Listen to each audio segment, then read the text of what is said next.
Проще говоря, буржит дона йотис. А проще говоря, здравствуйте. С вами опять я, Виталий Шахов. Сегодня поговорим о маленьких секретах больших чиновников. Речь пойдет о правилах распродажи нашей с вами собственности. Как и почем продается главное муниципальное достояние – земля. Для начала немного уголовщины.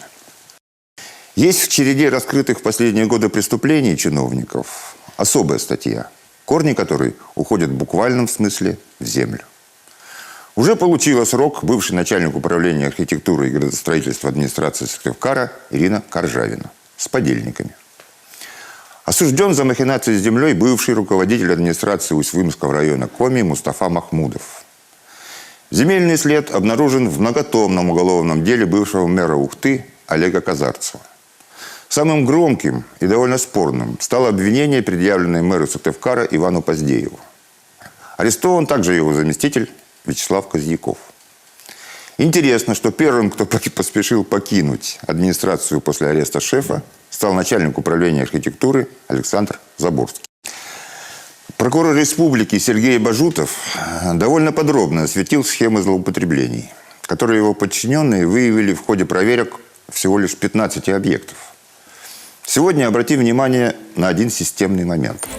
По закону земельный участок, если участвует несколько застройщиков, выделяется той строительной организации, которая предложит большую стоимость. Стартовая цена кадастровая, а там потом на повышение. Допустим, кадастровая стоимость 6 миллионов. На торги приходят 3 застройщика. И один говорит: я куплю за 6 миллионов 500 тысяч. Или за 7, или за 8. Продают тому, кто предложил 8. Здесь нарушения в чем заключались? Чтобы не проводить торги, не продавать участки как минимум по кадастровой стоимости, им выделялась эта земля якобы для обслуживания имеющегося дома. Дома потом только строились. А на самом деле на момент принятия решения о выделении земельного участка этого нежилого помещения дома там еще не было. Но они писали, что там есть дом, и поэтому передавали в собственность, поскольку якобы там имелось нежилое помещение в собственности у юридического лица.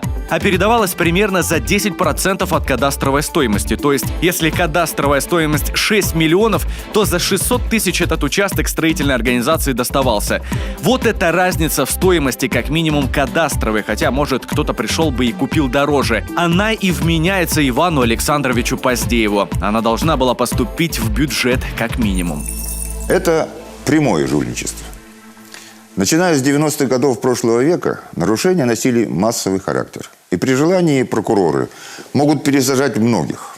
Чиновники, с учетом такой возросшей активности прокуроров, стали конкретно бояться. Так что чистую уголовщину оставим в стороне.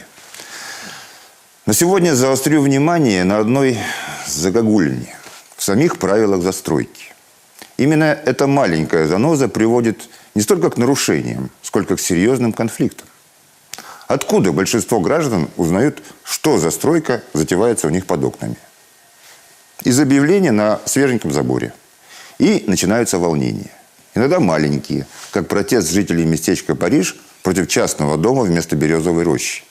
Иногда громкие, как по скверу в столичной орбите или вертолетной площадке в ухтинском поселке Шудаяк.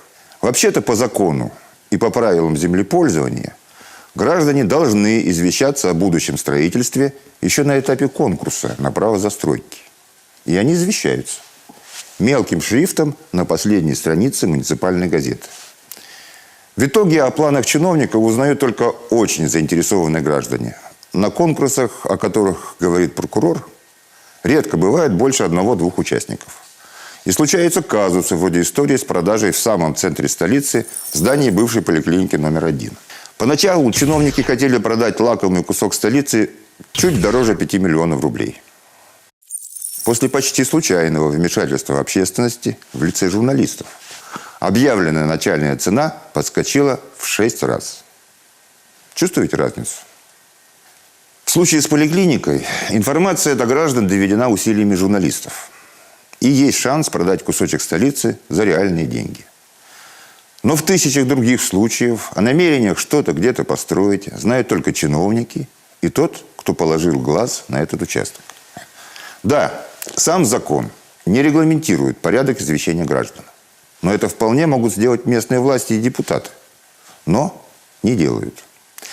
Если посмотреть наши муниципальные сайты и газеты, то может сложиться впечатление, будто вся местная жизнь – это сплошная череда праздников и торжественных мероприятий.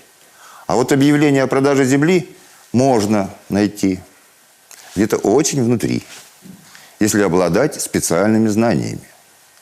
И выглядят они вот так. Если еще пошуршать, то можно найти вот это. А вот так выглядит объявление риэлторов, кровно заинтересованных в покупателях.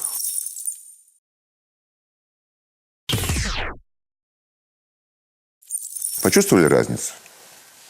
Исправить ситуацию можно парой предложений в правилах застройки муниципального образования в рамках закона и полномочий органов местного самоуправления. А чисто технически сегодня даже школьник может самостоятельно нарисовать и выставить в интернет карту города. В муниципалитетах такие карты и специалисты есть для служебного пользования. Вот как вы думаете, почему их не показывают людям? Я вот думаю, что без волшебного пендаля и не покажут. Сегодня такой пендаль лежит в Думе в виде проекта закона об общественных слушаниях. Его сам президент лоббирует. У муниципалитетов разные возможности. Поэтому конкретизировать правила информирования населения о планах застройки должны депутаты на местах. А этот сюжет я предлагаю считать приглашением к обсуждению. Проблема достаточно очевидна. И у тех же прокуроров должны же быть какие-то свои соображения на тему не только наказания, но и предотвращения нарушений. Адисим.